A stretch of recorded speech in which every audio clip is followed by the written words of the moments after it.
안녕하세요. 국세공무원교육원에서 양도세를 강의하고 있는 한정수라고 합니다. 오늘 강의는요, 양도세 강의가 1년에 올해 지금 3번 계획되어 있습니다. 그 가운데 오늘 강의는 첫 번째 강의고요. 양도세의 기본 강의입니다. 아주 기초적인 거.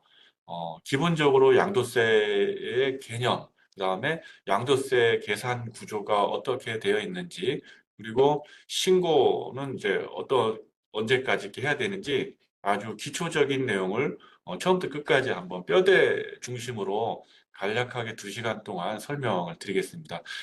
좀 더 심화된 내용은 2회차하고 3회차 때 그때 또 수강하시면 되겠습니다. 그래서 밖에서 많이 궁금해하시는 사실 1세대 1주택 비과세나 이런 것 많이 궁금해하시는 걸로 아는데 그거는 나중에 비과세는 한 3회차 정도에 아마 계획되어 있는 걸로 알고 있습니다.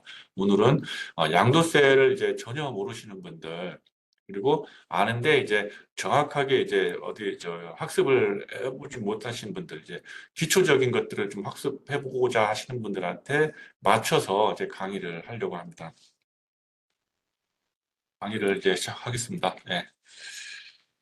양도세는요, 양도 다 기본 이 정도까지는 알고 계실 겁니다. 자산을 보유하고 있는 동안에 발생한 그 시세 차익, 그거를 자본이득이라고 하는데 그 자본이득에 대해서 과세하는 세금입니다. 세수부터 잠깐 설명을 드리면 23년까지 지금 통계가 나와 있는데요. 국세청에서 징수하고 있는 그 23년도 한 해 징수세액이 335조 정도 되고 양도세가 그 가운데 17조 정도 됩니다. 그래서 비율로 치면 한 5% 정도 수준이 되고요. 이때 당시 우리나라 재정 수입은 한 544조 정도 되는 걸로 알고 있습니다. 그래서 국세청이 그 가운데 한 3% 정도 이렇게 징수를 하고 있고요. 그리고 양도세의 특징은 보시는 것처럼 지금 5개년도의 세수 변동 현황을 보여드리고 있는데, 어, 부동산 경기 변화를 직접적으로 받는 세금이거든요, 양도세가. 그래서 19년도에가 지금 23년도하고 비슷한 수준이죠. 그러다가 20년도하고 21년도에 굉장히 많이 올라갑니다. 23조에서 36조까지 2배 이상 이렇게 굉장히 그 세수가 증가를 했다가 부동산 경기가 가라앉으면서 다시 또 감소하고 있는 추세에 있습니다. 그래서 양도세는 부동산 그 경기하고 직접적으로 아주 밀접하게 관계되어 있는 세목입니다. 부동산 이 시세 차익, 부동산의 시세 차익이 우리나라에서 맨 처음 과세된 거는 1968년입니다. 그때 당시 부동산 투기 억제세라는 이름으로 시작을 했습니다. 그리고 과세 대상은 토지만 과세했습니다. 토지에 대한 그 양도 차익에 대해서만 그때 처음으로 과세를 시작했던 거죠. 68년도니까 그때 한창 우리나라 개발기거든요. 그래서 그때 당시는 토지가 주로 이제 투기 아니면 투자의 대상이었습니다. 그래서 투기를 막기 위한 목적에 의해서 부동산 투기 억제세가 68년도부터 처음 시작이 되고요. 이게 75년도에 소득세법 안에 양도소득세라는 세목이 처음 신설이 되면서 부동산 투기억제세를 흡수하면서 그 기존에 있던 투기억제세는 폐지를 한 거죠. 그러면서 과세 대상을 건물을 추가해서 토지와 건물, 이 묶어서 부동산이라고 보통 부르는데요. 부동산에 대해서만 과세를 맨 처음 시작을 했던 겁니다. 그 이후로 과세 대상을 하나씩 하나씩 늘려가면서 지금까지 오게 된 겁니다.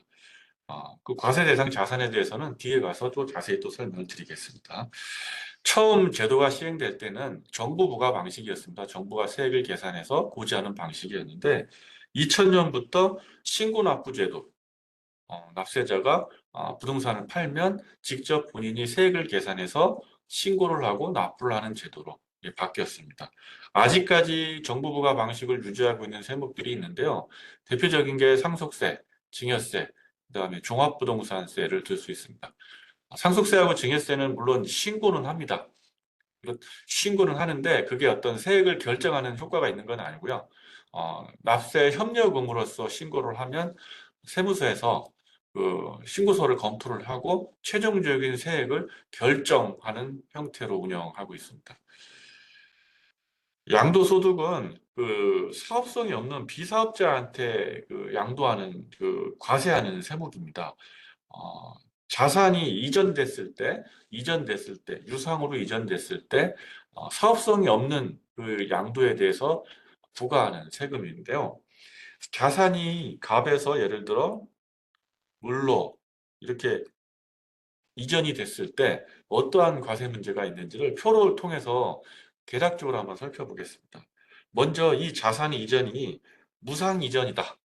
대가 없이 일어난 거래다. 그러면 누가 이익을 보나요? 그 자산을 이전받은 을이 어떤 이익을 보게 되면서 이 을이 세금을 납부를 해야 되는 입장인 거죠. 그리고 유상 이전이다. 그럼 대가를 받고 이전이다. 이때는 자산을 이전한 갑이 납세 의무자가 되는 겁니다. 그러면 어떠한 세목에 대해서 납세 의무를 부담하느냐? 먼저 무상으로 이전했을 때 결국은 자산을 무상으로 내가 이전받았을 때 그 이전받은 사람이 세금을 내야 되는데 어떤 이익이 생겼으니까 그 자산을 이전받은 을이 법인이라면 법인세를 내고요. 이 이전받은 사람이 개인이라면 증여세를 부담을 하겠죠. 그리고 유상 이전이라면 대가를 받고 이전한 거라면 대가를 받은 갑이 세금을 납부를 해야 되는데 이 이전이 일시적이고 피반복적인 사업성이 없는 이전이라면 양도세를 내고요. 그 자산이 이전이 그 사업성이 있는 이전, 계속 반복적인 매매, 취득과 양도가 계속 반복적으로 하는 사람이 예, 하던 그 이전 거래라면 그 가운데 하나의 이전이라면 그 사업성이 있다고 봐서 이때는 사업소득으로 보고 종합소득세를 부과를 합니다. 그러니까 양도소득세는 그 대가를 받고 이전을 하는데, 사업성이 없는 일시적이고 비반복적인 이 이전 거래에 대해서 부과하는 세금입니다. 양도세의 특징은요, 과세 대상 자산이 열거되어 있습니다. 세법에서 이러한 자산을 양도하면 양도세를 부과하겠다라고 열거된 자산에 대해서만 양도세를 부과하고 있습니다. 그리고 또 하나 특징은 이 자산이 단기간 어떤 그 양도소득이라는 게 근로소득이라든가 뭐 사업소득이라든가 이자 배당 이런 종합소득처럼 종합소득세 같은 경우는 1년 단위로 발생하는 소득을 그 한 해에 발생한 소득을 다 묶어서 한 번에 과세하는 세금인데 양도세는 이 소득의 발생의 주기가 이렇게 단기가 아니고 장기간 누적되다가 양도라는 사건에 의해서 한 번에 실현되는 그 특징이 있습니다. 그러다 보니까 이익이 굉장히 이렇게 누적되는 효과가 있는 거죠. 그걸 결집 효과라고 하는데 이러한 결집 효과가 생기면 소득세는 기본적으로 누진 세율이거든요. 이익이 누진되다 보면 이게 쌓이다 보면 적용하는 세율 구간이 높은 세율로 갈 수밖에 없어요. 그러면 다른 소득에 비해서 양도세가 약간 불리한 입장에 있게 되는 거죠. 그래서 이러한 효과를 제거하기 위해서 장기보유 특별공제라는 것을 운영하고 있습니다. 양도세의 특징.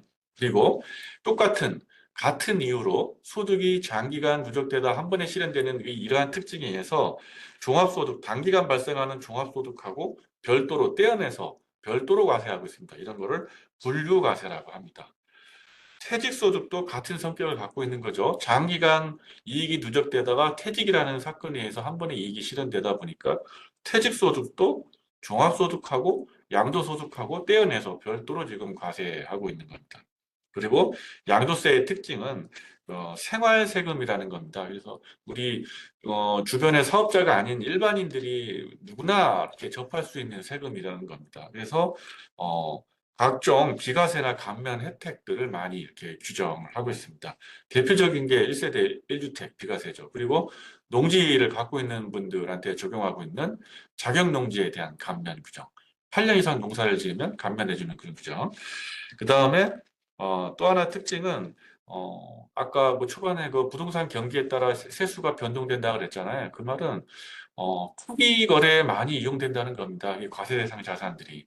특히 이제 요즘 들어서는 아파트가 많이 그런 대상 자산이 돼 있는데 그러다 보니까 어, 이 투기라고 의심되는 거래 유형별로 각각의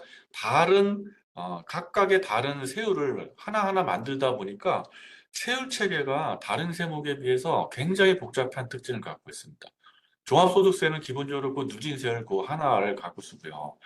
그다음에 부가세는 10%잖아요. 그리고 법인세도 그 누진 구조인데 이게 하나의 누진 구조입니다. 누진세밖에 없는데 이 양도세는 굉장히 그 뒤에 가서 그 세율을 또 설명을 드릴 텐데 세율이 자산별로 다르고 같은 자산이라도 하더라도 양도하고 있는 그 형태에 따라 또 다양한 세율이 있어서 이게 가장 어렵게 하고 있는 요인 중에 하나입니다. 세액 계산 흐름을 간단히 살펴보겠습니다. 양도세 세액 계산할 때 이게 세금을 얼마를 낼지 맨 먼저 시작하는 거는 당연히 이제 얼마에 팔았는지부터 시작하겠죠. 내가 팔아서 이번에 얼마의 양도 대가를 받았느냐. 거기서부터 시작하는 겁니다. 여기에서 이제 내가 들어간 비용을 빼고 세법에서 인정하고 있는 각종 공제를 빼서 이제 과세 표준을 산정하고 여기에 세율을 곱해서 세액을 계산하는 어, 구조인데요. 예를 들어 토지를 1억 원에 양도했다라고 이제 가정을 해볼게요.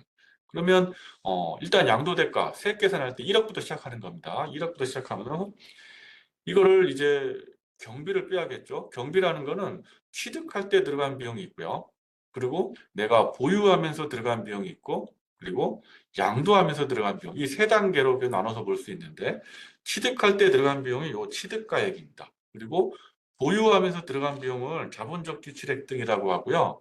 양도하면서 들어간 비용을 양도비 등이라고 합니다. 그래서 이 둘을 묶어서 기타 필요경비라고 항목으로 이렇게 규정하고 있습니다. 그래서 양도가액에서 취득가액과 기타 필요경비를 빼는 거죠. 예를 들어 이 토지를 5천에 취득했다고 가정을 하겠습니다. 5천만 원에. 그리고 기타 필요경비, 보유하면서 양도하면서 이제 뭐 대규모의 어떤 공사가 일어날 수 있죠. 이런 보유하면서. 그다음에 양도하면서는 가장 대표적인 게 그 중개 수수료잖아요. 대표적인 항목. 그래서 들어간 비용이 예를 들어 2천이라고 할게요. 그러면 나는 1억 원의 돈을 양도 대가를 받았고 그동안 그 자산에 들어간 비용, 취득 보유 양도 단계에서 들어간 비용이 7천. 그러면 나의 소득은 3천이라는 거죠. 3천이 차익이 생겼는데 이 차익을 전부 과세 대상으로 하고 있지는 않습니다. 아까 우리 그 양도소득은 기본적으로 장기간 이익이 누적되다 보니까 그런 결집 효과를 제거하기 위해서 장기보유 특별공제를 해준다고 그랬습니다. 그동안에 물가 상승분을 감안해 줘야 된다는 거죠. 3천만 원의 어떤 차익이 산술적인 차익이 생기긴 했지만 이 3천만 원이 내가 어떤 보유한 자산의 어떤 가치 상승이라기보다는 화폐 가치 상승하는 분이 감안돼 있다는 거예요. 이 가치 안에는 3천만 원 안에는. 그래서 이 물가 상승분을 빼줘야 되는데 이걸 특별공제라고 합니다. 장기보유 특별공제는 또 뒤에 가서 설명드리겠지만 크게 그 표가 1이 있고 표가 2가 있어요. 그래서 표 1은 최대 30%짜리 모든 부동산에 대해서는 요 30%짜리가 기본적으로 적용이 됩니다. 그리고 1세대 1주택에 해당하면 80%짜리도 적용이 되죠. 이 두 가지 종류가 있는데 이게 토지인 경우는 기본적으로 이 최대 30%짜리입니다. 30%짜리는 연간 보유기간 연수에 2%씩 곱해서 산정하면 돼요. 그래서 예를 들어 10년을 보유했다. 그러면 10년 곱하기 2%, 20%를 빼준다는 거죠. 양도 차익에서 20%를 차감한다는 겁니다. 근데 최대 한도가요, 15년 한도입니다. 그러니까 15년에 2%니까 30%. 여기가 한도고요. 15년이 넘어가면 더 이상 그 장기 보유 공제는 추가 공제를 해주지는 않습니다. 그래서 한도는 15년 30%. 그래서 예를 들어 지금 이 토지를 15년 보유를 했다. 그러면 30%의 공제를 받는다는 거죠. 이 3천만 원에 30%면 900만 원이 되겠죠. 900만 원을 물가상승분이라고 해서 빼준다는 겁니다. 그러면 2천, 2,100만 원이, 100만 원이 이게 소득 금액이 되는 겁니다. 2,100만 원이 소득 금액이 되는 거예요. 그러면 이 2천 소득 금액인데 이거를 전부 과세하지 않고요. 기본적으로 과세를 하지 않는, 기본적으로 누구한테나 동일하게 빼주는 금액이 있습니다. 그 기본공제라고 하는데 1년에 250만 원을 빼주고 있습니다. 사실 좀 작죠. 이게 어떤 소득이 발생하더라도 과세 최저한으로 설정한 거거든요. 요 금액에 대해서는 비과세를 하고 이 금액을 넘는 금액에 대해서만 과세를 하겠다고 만든 규정인데 기본적으로 좀 작은 측면이 있습니다. 이게 96년도에 250만 원이 이렇게 저기 규정이 되고 더 이상 이제 그 물가를 반영하지 못하고 지금 멈춰 있는 상태거든요. 그래서 약간 현실화할 필요는 있긴 있는데 현재 규정으로는 250만 원이 기본 공제로 빼주고 있습니다. 그래서 2,100만 원에서 이 250만 원을 빼면 이게 1,850만 원이 되겠네요. 그래서 이 1,850만 원이 이 과세 대상 과세 표준입니다. 과세 표준. 여기에 세율을 곱하면 세액이 계산되는 구조인 거죠. 이게 양도세 세액 계산의 기본 구조입니다. 양도세 납세 의무자는요, 아까 우리가 법인은 같은 경우는 법인세로 내죠. 법인이 자산을 보유하다 팔면 법인세로 내는데, 기본적으로 개인이라고는 알고 있을 겁니다. 개인인데, 개인은 다시 거주자와 비거주자로 나눌 수 있어요. 대주자의 신분을, 개인의 신분을 거주자와 비거주자로 나눕니다. 세법은. 이거는 거주자, 비거주자는 국적하고는 관련이 없어요. 대한민국 국적을 갖고 있어도 비거주자가 될 수 있고요. 외국 국적을 갖고 있어도 대한민국 안에서 들어와서 살고 있으면 국내 거주자가 될 수 있습니다. 그래서 거주자와 비거주자로 나눠서 납세 의무의 범위를 서로 다르게 규정하고 있습니다. 거주자는 국내에 주소를 두거나 183일 이상의 거소를 둔 개인을 거주자라고 합니다. 이때 주소는 어떤 그 국내 어떤 생활의 어떤 근거지가 되는 장소를 의미하지 동사무소에 가서 신고한 그 주소지하고는 직접 관련은 없습니다. 그거는 그 형식상의 주소지인 거지 실제 내 생활의 근거지가 어디냐. 그거를 이제 주소라고 하고요. 그런 주소가 없더라도, 그에 준하는, 그 정도까지는 아니더라도, 어떤 생활의 어떤 기반이 되는 장소를 거소라고 하는데, 183일 이상 거소를 두고 있으면 거기까지도 거주자로 보고 있고, 이 거주자가 아닌 사람을 비거주자라고 합니다. 그래서 대부분의 우리 대한민국 국적의 국민들은 국내에서 나고 자라고 생활 기반이 다 국내에 있죠. 그래서 대부분 거주자에 해당이 됩니다. 거주자는요, 국내에서 발생한 소득뿐만 아니라 외국에서 발생한 소득도 다 대한민국에 납세 의무를 지고 있습니다. 그리고 비거주자는 외국의 생활 기반을 갖고 있는 이 비거주자는 대한민국 안에서 발생한 소득에 대해서만 납세 의무를 지고 있습니다. 예를 들어서요, 이 거주자, 대한민국 이제 보통의 이제 국내 이제 거주자들은 부동산을 서울에 이제 집을 갖고 있을 수도 있고요. 아니면 미국 뉴욕에 집을 갖고 있을 수도 있어요. 그런데 이 거주자가 서울에 있는 집을 팔거나 뉴욕에 있는 집을 팔거나 했을 때 모두 다 과세가 돼요. 대한민국 정부 국세청에 세금 신고를 해야 됩니다. 다만 조건이 있긴 합니다. 이 뉴욕에 있는 외국에 있는 집을 팔 때는 부동산을 팔 때는 5년 이상 어떤 저기 거주자 신분을 유지하고 있어야 돼요. 양도할 때 당시에 5년 이상 국내 어떤 거주자 신분을 유지하고 있는 상태에서 외국에 있는 부동산을 팔면 대한민국 국세청에 세금 신고를 해야 되는 거죠. 그리고 비거주자는요, 만약에 서울에 있는 부동산을 팔면 납세 의무가 있습니다. 근데 예를 들어 비거주자가 뉴욕에 있는 부동산을 팔면 그때는 세금을 신고할 필요가 없는 거죠. 뉴욕에 있는 비거주자, 그러니까 뉴욕에 어떤 생활 기반이 있는 사람이 뉴욕에 있는 아파트를 팔면 당연히 대한민국 국세청에 세금 신고를 할 필요가 없는 거죠. 미국 국세청에다가 신고를 해야 되겠죠. 근데 이제 보통 이게 비거주자가 문제가 되는 게 우리나라 국민들이 이제 이민 갔을 때 보통 이런 문제가 발생하거든요. 서울에 있던 살다가 외국에 나간 거예요. 미국이나 이렇게 나간 겁니다. 그리고 나서 서울에 있는 부동산을 계속 갖고 이제 있는 상태인 거죠. 그래서 외국 나가서 뉴욕에서 예를 들어 집을 사서 이렇게 계속 생활을 한 거죠. 뉴욕에서 정착을 하고. 그래서 서울에 있는 집을 팔면 당연히 이제 부동산이 대한민국에 있기 때문에 이제 국세청에 신고를 해야 되고요. 뉴욕에 있는 집은 그 대한민국에 저기 납세 의무가 없지만 만약에 이분이 뉴욕에 있는 집을 국내에 다시 이제 귀국을 한 겁니다. 귀국. 영구 귀국을 해서 이제 나이 드셔가지고 다시 고향 가서 살아야 되겠다라고 하고 대한민국에 다시 귀국을 한 거예요. 그러면 귀국 후 이 5년 5년 경과 후 양도하면 어, 나, 어, 납세 뭐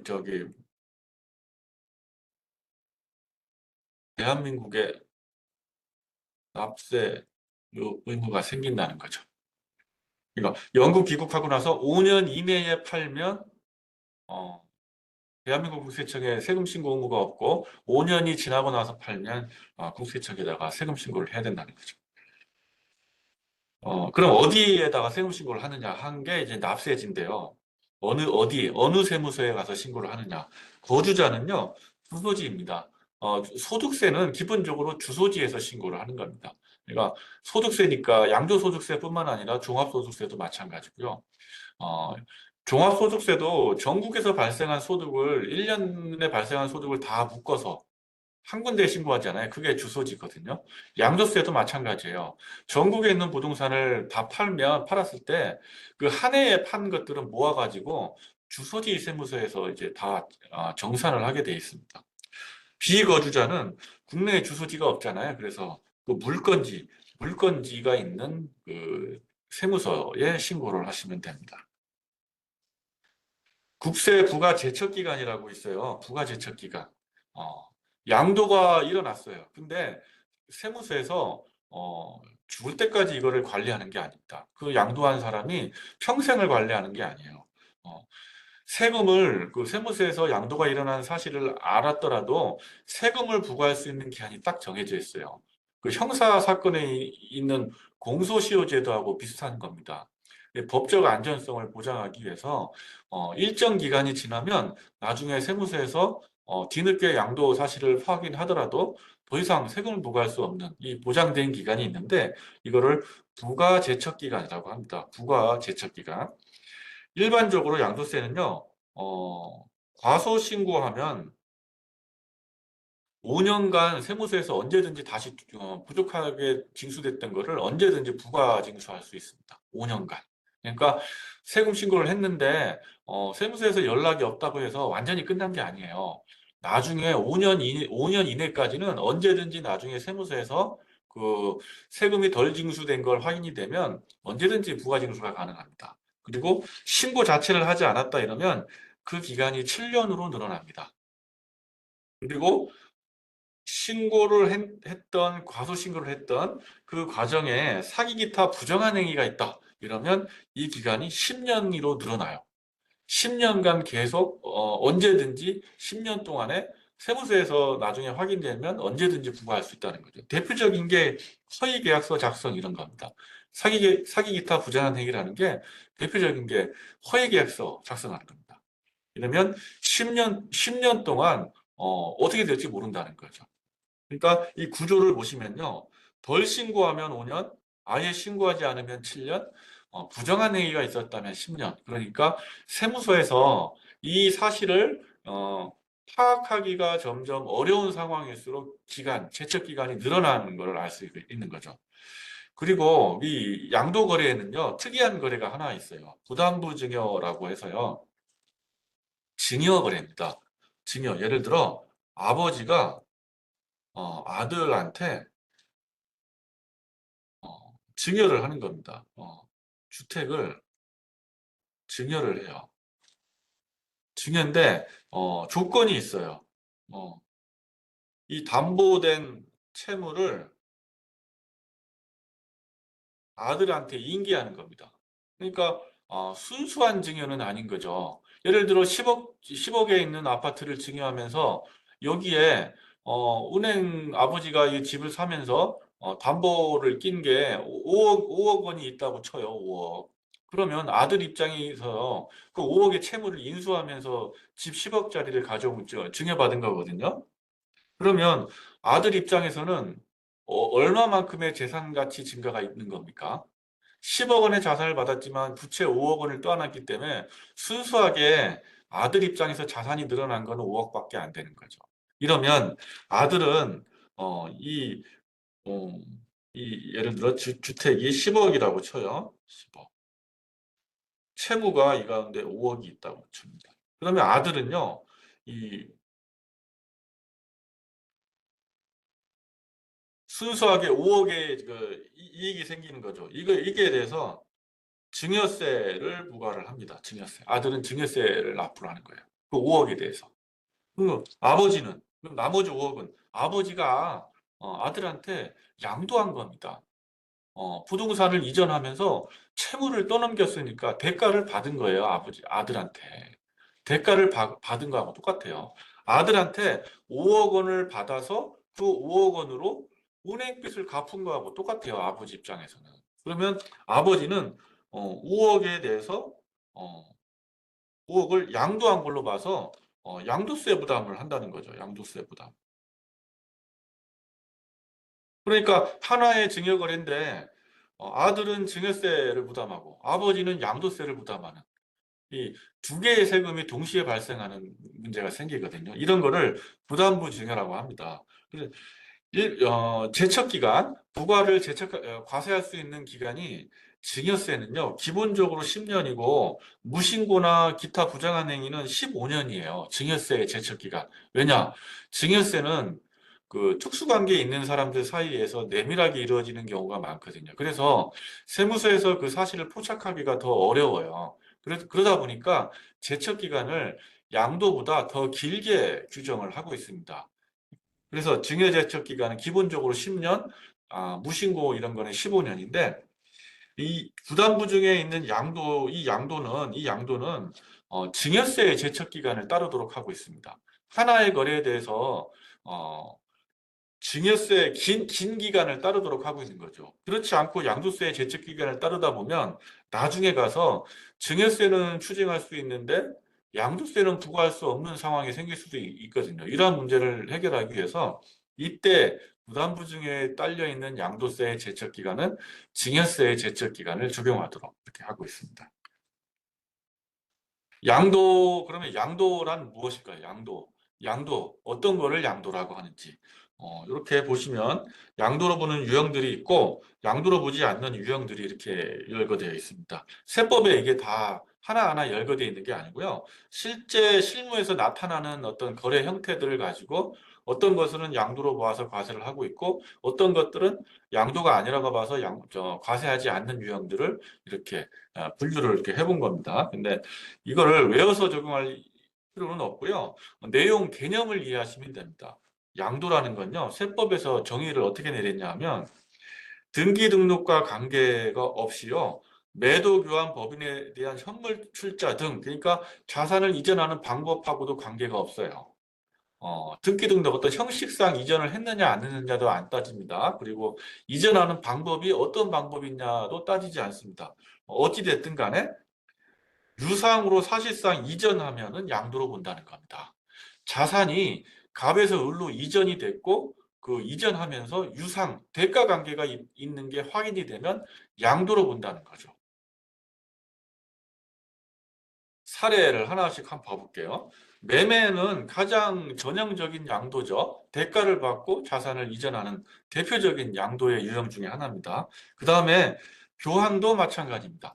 자산을 이전을 하고 대신 상대방의 자산을 내가 받아오기로 서로 약정을 한 거죠. 그러니까 내가 자산을 이전할 때 공짜로 준 게 아니죠. 상대방의 자산을 받아오기로 이미 약정을 하고 준 거죠. 그러니까 대가 관계, 유상의 이전의 개념에 성립하는 거죠. 그 다음에 현물 출자도 마찬가지입니다. 현물 출자라는 거는 어떤 공동사업이나 법인 사업체를 설립을 할 때 내가 예를 들어 부동산을 그 공동사업체나 아니면 법인 사업자에다가 출자를 하고 자산을 이전시키고 그 공동사업자나 법인의 출자 지분을 내가 받아오는 거예요. 그러니까 자산을 무상으로 이전하는 게 아니고 출자 지분이라는 유상의 대가가 있는 거죠. 그러니까 이것도 현물 출자도 유상 이전의 양도에 해당하는 겁니다. 그 다음에 수용도 마찬가지입니다. 수용하고 협의 매수는 사실 이 자산이 이전되는데 강제성이 있는 이전이거든요. 내 의사에 반하지 않고 자산이 이전되는 거래이긴 합니다. 그런데 아까 이 양도의 개념 한번 봐보세요. 이 자산을 자율적 의사에 이전했느냐, 강제적으로 이전했느냐, 이런 개념이 있는지 없죠. 자산이 이전하는 거는 어떤 식으로 이전돼도 상관이 없어요. 결국 유상으로 이전만 되면 양도로 본다는 거죠. 그래서 이 수용이나 협의 매수도 강제적인 이전이긴 하지만 유상으로 이전된 그 양도의 개념에는 들어오기 때문에 양도세로 과세하고 있습니다. 수용이나 협의 매수하면 그 보상금을 받죠. 이 보상금이 양도 대가에 해당합니다. 경매나 공매도 마찬가지입니다. 이 경매나 공매도 자산이 강제적으로 매각되는 상황인 거죠. 그리고 근데 대가 관계가 있는 거죠. 어떤 대가가 있는 겁니까? 내 채무가 이 채권자가 매각을 강제적으로 매각을 해서 나의 그 채무 변제에 사용하잖아요. 매각 대금을. 그러니까 내 채무가 변제되는 효과가 생기는 거죠. 이게 저한테는 유상의 이 자산 이전이 되는 거죠. 내 공짜로 이전한 게 아니죠. 내 채무가 변제된 거는 그만큼 내가 대가를 현금으로 받아서 내가 채무를 직접 변제한 한 거하고 동일한 효과가 있는 거잖아요. 그리고 대물 변제가 그 같은 성격입니다. 대물 변제. 내가 빚이 있어요. 빚이 있는데 돈으로 직접 그 빚을 갚는 게 아니고 내가 갖고 있는 자산으로 대신 변제를 하는 겁니다. 자산이 이전이 일어난 거죠. 자산이 이전이 일어난 거죠. 그럼 유상이냐? 유상이라는 거죠. 내 채무가 변제됐으니까 대가 관계가 있다는 거죠. 그러니까 이것도 내가 자산을 이전을 하면서 돈을 받고 이전한 거 똑같아요. 돈을 받고 이전을 해서 그 받은 돈으로 다시 그 사람한테 그 빚을 갚는 이 두 개의 거래가 동시에 일어나는 거하고 경제적으로 똑같거든요. 내가 빚을 현금 대신 자산으로 대신 갚는다는 것은 그 사람한테 자산으로 이전하고 그 대가를 돈으로 받아서 다시 그 돈으로 그 상대방한테 빚을 갚는 이 두 개의 거래가 있다고 보는 거하고 경제적 실질이 사실 같은 거죠. 그 다음에 부담부 증여 아까 설명드렸습니다. 증여 거래지만 그 채무가 이전된 것만큼은 사실상 유상으로 이전된 그 양도로 봐서 과세하고 있습니다. 이 부담부 증여를 그 케이스 그 숫자를 놓고 한번 다시 한번 봐볼게요.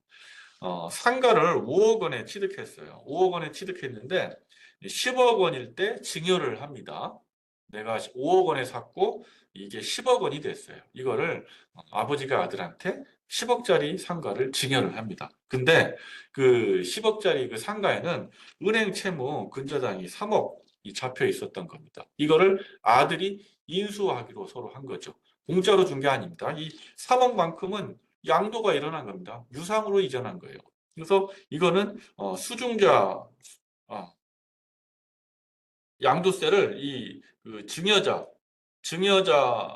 아버지가 양도세 이 3억에 대해서 양도세를 부담한다는 거죠.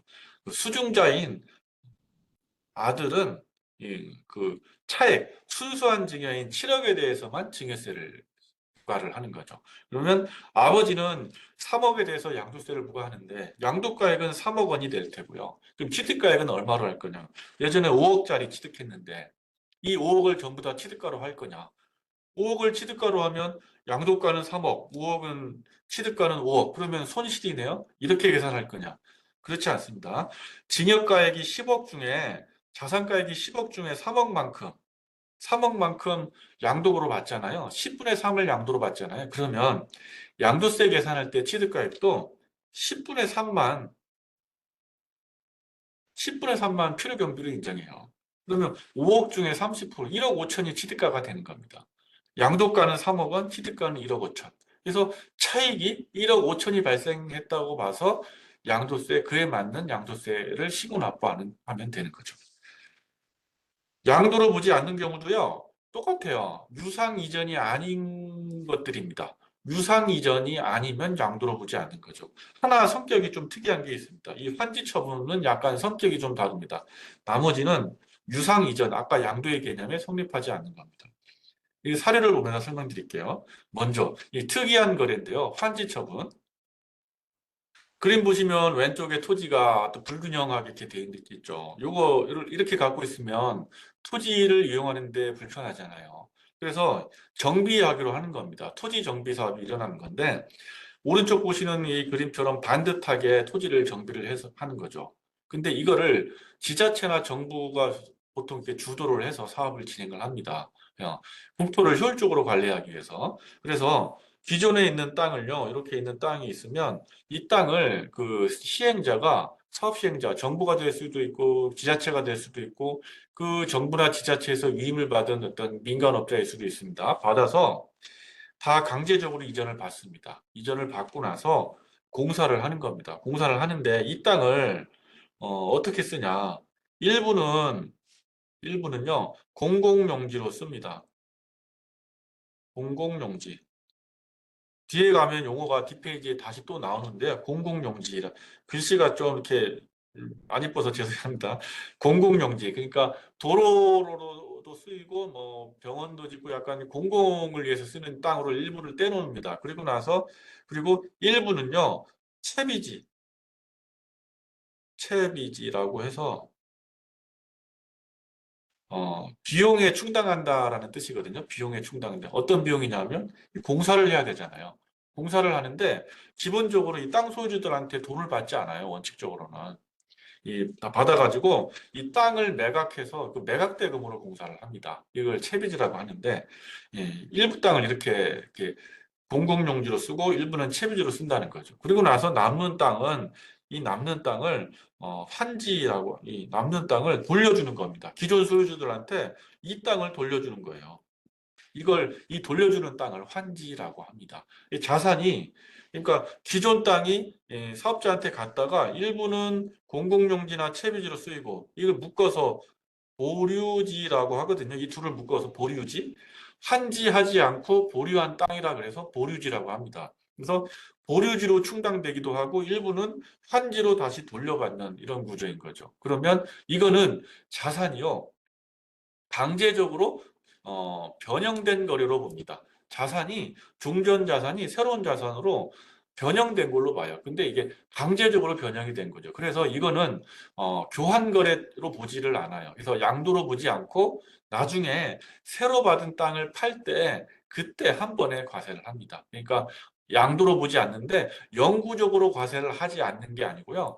과세 시점을 이 산지로 받은 새로운 땅을 팔 때로 이연시키는 겁니다. 그때 팔았을 때 양도가액을 새로운 땅의 양도가액을 양도세 계산할 때 그 양도가로 계산을 하고 취득가액은 옛날 현 땅의 취득가액, 종전 토지의 취득가액을 적용해서 한 번에 과세하는 구조인 거죠. 아까 이게 설명을 드렸던 부분이에요. 이 종전 땅이 환지 처분되거나 보류지로 충당된 것들은 양도로 보지 않고 있습니다. 강제적으로 자산의 형태가 변형된 걸로 취급한다는 거죠. 근데 이게 양도로 보지 않는다는 게 영구적인 면제가 아니고요. 그 과세가 사실상 이연되는 거예요. 새로운 땅을 팔 때 그때 한 번에 과세하는 걸로 이연되는 거예요. 이, 이 환지 사업에 이 토지로 가지고 설명하니까 좀 와닿지 않을 수 있는데 그 재건축 재개발 사업이 이 환지 사업에 해당이 됩니다. 재개발 재건축 사업. 종전 주택을 그 조합에 이전하고 새로 건축된 새로운 주택을 이전받는 거래요. 근데 자산의 어떤 교환 거래가 일어나는데 이때 양도로 안 봐요. 강제적으로 자산이 새로운 자산으로 변형된 걸로 봐서 이때 양도세를 과세하지 않았다가 새로운 주택을 나중에 팔 때, 그 새로 완공된 주택을 나중에 팔 때 그때 한 번에 과세하는 겁니다. 양도가액은 그 신축주택의 그 매각대금을 양도가로 보고요. 취득가액은 옛날 구주택, 멸실된 구주택의 취득가액을 양도세 필요경비로 계산해서 그 전체 양도 차익을 한 번에 과세하는 구조인 거죠. 환지를 하다 보면요. 그 종전 토지가 아까 예를 들어 숫자를 놓고 100제곱미터라고 했을 때 일부는 40제곱미터가 보류지로 충당되고 채비지나 공공용지로 사용이 되고 남은 60제곱미터가 그 종전 소유지한테 어떤 권리 취득할 수 있는 권리가 부여되는데 예를 들어서요 이렇게 권리가 부여가 되면 60제곱미터가 권리 면적이 돼요. 원리 면적이 되면 실제 60제곱미터를 나중에 사업이 끝나고 나서 돌려받으면 되는데 돌려받을 때는 면적 차가 생기는 경우가 있습니다. 70이 될 수도 있고 60 그대로 받을 수도 있고 덜 받을 수도 있습니다. 그러면 이 70이라는 거는요. 60을 원래 받아야 되는데 10을 더 받은 거죠. 그리고 60은 60 그대로 다 계획대로 받은 겁니다. 50은 60을 받았다가 10을 다시 그 양도한 걸로 봐요. 60에서 10을 덜 받은 거잖아요. 60을 받았다가 10을 시행자한테 매각한 걸로 봅니다. 그러면 이 70을 받았을 때 이 10만큼 더 받았잖아요. 그러면 공짜가 없죠. 청산금을 납부를 해요. 내가 돈을 주고 이거 새로 취득한 거예요, 결국.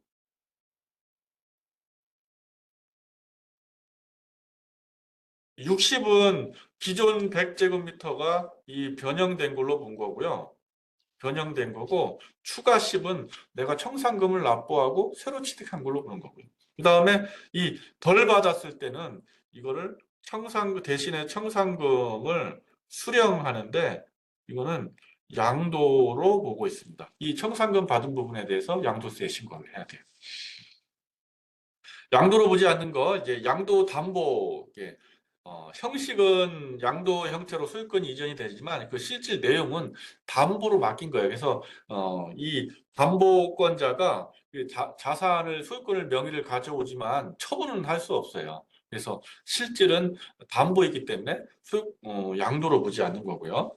명의신탁하고 명의신탁 해지도 마찬가지입니다. 명의만 잠깐 빌려서 이렇게 맡겨놓은 겁니다. 실제 나중에 다시 그 해지하면서 그 자산을 다시 환원해서 가져올 수가 있는 거거든요. 그러니까 명의신탁을 할 때나 다시 해지해서 환원시킬 때 전부 다 양도로 보지 않고 있습니다.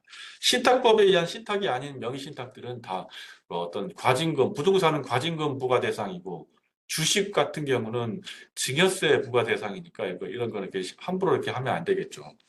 그다음에 공유물 분할은 어떤 예를 들어 토지 100, 1000제곱미터를 두 사람이 같이 공유 형태로 갖고 있는 거예요. 2분의 1, 2분의 1 이런 형태로 지분 형태로 갖고 있는 겁니다. 그러다가 이걸 관리하기가 어렵잖아요. 그래서 이거를 필지 두 개로 나누기로 하는 거예요. 필지 반반씩 나눠서 한 사람이 각각 단독 100% 소유 형태로 교통 정리하는 거. 소유 형태로 이제 단독 소유 형태로 교통 정리하는 거. 이거는 어떤 새로운 취득이 아니라 기존 소유하고 있는 방식을 변경한 것에 불과하거든요. 그래서 양도로 보지 않습니다. 다만 필지를 나눴는데 한쪽이 더 가져가고 한쪽이 덜 가져갔다. 이러면 더 가져간 거에 대해서는 양도로 볼 수가 있는 거죠. 이 더 가져갔는데 어떤 더 가져간 만큼 을이 갑에게 대가를 어떤 지급을 했다. 이러면 갑이 을한테 100제곱미터에 대해서는 양도했다고 보는 거고요. 근데 둘 사이에 아무런 정산을 하지 않았다. 아니, 을이 더 많이 가져갔는데 갑이 그 보상을 받지 않은 거죠. 그러면 증여한 걸로 보는 겁니다. 을이 500은 자기 거 자기가 가져온 거고요. 100제곱미터는 증여받은 걸로 보는 겁니다. 그래서 증여세를 내야 되는 거죠. 이혼하면서 재산을 서로 부부가 나눠갔죠. 이것도 아까 봤던 공유물 분할하고 같은 논리가 성립이 돼요. 혼인 중에 그 취득한 재산들은 이혼하면서 이제 재산 분할의 대상이 되거든요. 그렇지 않고 혼인 전에 취득한 재산들은 재산 분할 대상이 안 되죠. 이런 거를 투유 재산이라고 하거든요. 투기 재산.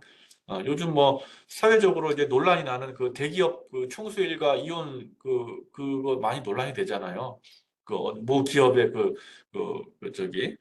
부부가 지금 이혼 소송을 하고 있잖아요. 이게 그때 그 한쪽에서는 그 기업의 주식을 재산 분할 대상이다라고 보고 나누자라고 하고 있고 한쪽은 이거는 내가 혼인 전부터 갖고 있던 투교 재산이니까 재산 분할 대상이 아니다라고 서로 싸우고 있는 상황인 거죠. 그래서 혼인 중에 형성한 재산이라면 이제 그 설사 어느 한쪽 명의로 돼 있다 하더라도 공유 자산입니다. 형식상은 한쪽 명의로 돼 있다 하더라도 실질적으로는 아까 공유물 분할의 그 공유 자산하고 같은 거예요. 그래서 이혼하면서 이 소유권을 실제 자기 거 각각의 걸로 이제 나누는 거를 공유물 분할이라고 합니다. 이거는 양도로 보지 않는 거죠. 근데 이 이혼하면서 위자료도 문제가 될 수 있거든요. 지금 위자료 재산 분할도 하지만 이제 위자료 지급 문제도 생깁니다. 그 아까 그 예를 들었던 그 모 대기업 케이스도 지금 2심까지 났는데 그 주식을 분할하라고 나왔죠. 재산 분할 대상이라고 봐가지고 분할하라고 판결이 났죠. 2심에서. 그래서 이 주식은 재산 분할 대상으로 봤고 그 다음에 그 외에 그 케이스에서 20억 원인가요? 그걸 위자료로 지급하라라고 또 판결이 났어요. 그래서 위자료를 만약에 위자료라는 거는 그 손해배상 채무입니다. 손해배상 채무. 이 손해배상 채무를 현금으로 주면 그만이에요. 근데 만약에 현금으로 안 주고 부동산이나 주식으로 줬다. 그러면 이것도 결국 대물변제에 해당이 돼요. 대물변제. 그러니까 대물변제라는 거는 양도잖아요. 그래서 위자료로 내가 부동산을 상대방한테 줬다 이러면 자산을 이전하면서 양도에 해당하기 때문에 양도세도 세금 신고를 해야 된다는 거죠. 과세대상 자산 범위를 한번 살펴보겠습니다. 과세대상 자산은 어, 한 분만 조금 더 하고 50분까지 하고 한 10분 쉬었다 하겠습니다. 네. 과세대상 자산은요. 맨 처음 아까 75년도에 양도세가 처음 시작할 때 이 부동산부터 시작했죠. 이 처음에 시작한 게 요것부터 시작했습니다. 그 다음에 나왔던 것들이 부동산에 관한 권리입니다. 그 다음에 들어온 게, 이 대표적인 게 분양권하고 조합원 입주권이에요.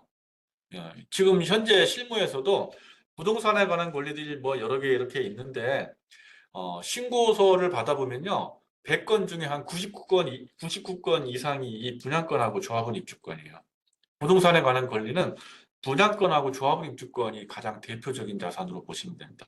분양권은 어떤 그 사업 시행자가 아파트를 짓고 이제 모델하우스를 짓고 이제 뭐 홍보를 하고 나서 이제 분양했을 때 내가 청약해서 당첨됐을 때 그 취득한 게 분양권이고 조합원 입주권들은 기존에 어떤 집을 갖고 있는 사람들이 조합을 결성해서 그 집을 허물고 새로운 집을 지었을 때 그 새로운 집에 대한 어떤 취득할 수 있는 권리를 조합원 입주권이라고 하거든요. 조합원한테 배정된 그 입주권, 분양권을 조합원 입주권이라고 합니다. 그리고 그 다음에 이제 들어온 게 그때 그 기타 자산입니다. 기타 자산. 그냥 말이 기타 자산이 왜 기타 자산이냐면 요거예요. 이 부동산하고 부동산에 관한 권리가 있고 그 외의 자산이라고 해서 기타 자산으로 규정을 했던 거죠. 기타 자산은 주식 중에 특정 주식이라고 좀 희한한 주식이 있어요. 주식인데 주식으로 과세 안 하고요. 부동산처럼 과세하는 주식이 있습니다. 그 다음에 사업용 고정자산과 함께 양도하는 영업권. 이게 실무에서는 그 권리금이 여기에 해당합니다. 권리금. 부동산하고 같이 권리금이 양도가 되면 사실 권리금도 양도세 신고를 해야 돼요. 권리금 자체만 그 양도를 하면 어, 기타 소득으로 신고를 해야 되고 종합소득세.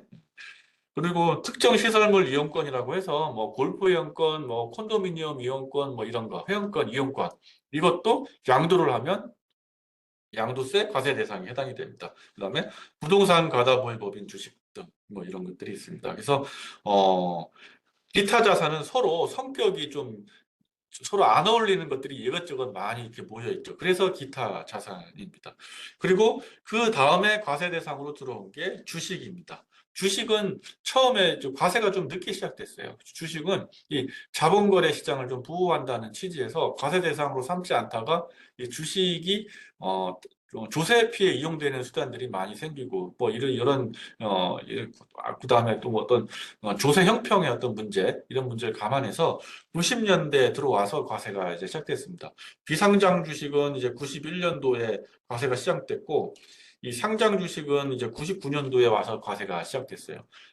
양도세가 75년도부터 시작됐으니까 꽤 한참 지나고 나서 이제 과세가 시작된 거죠.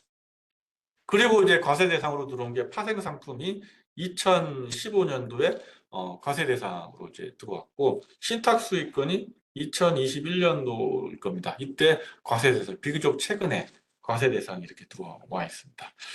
일단 여기까지는 1교시 설명을 하고 10분간 쉬었다가요. 화장실 가실 분들 가셨다가 11시 정각에 뵙겠습니다.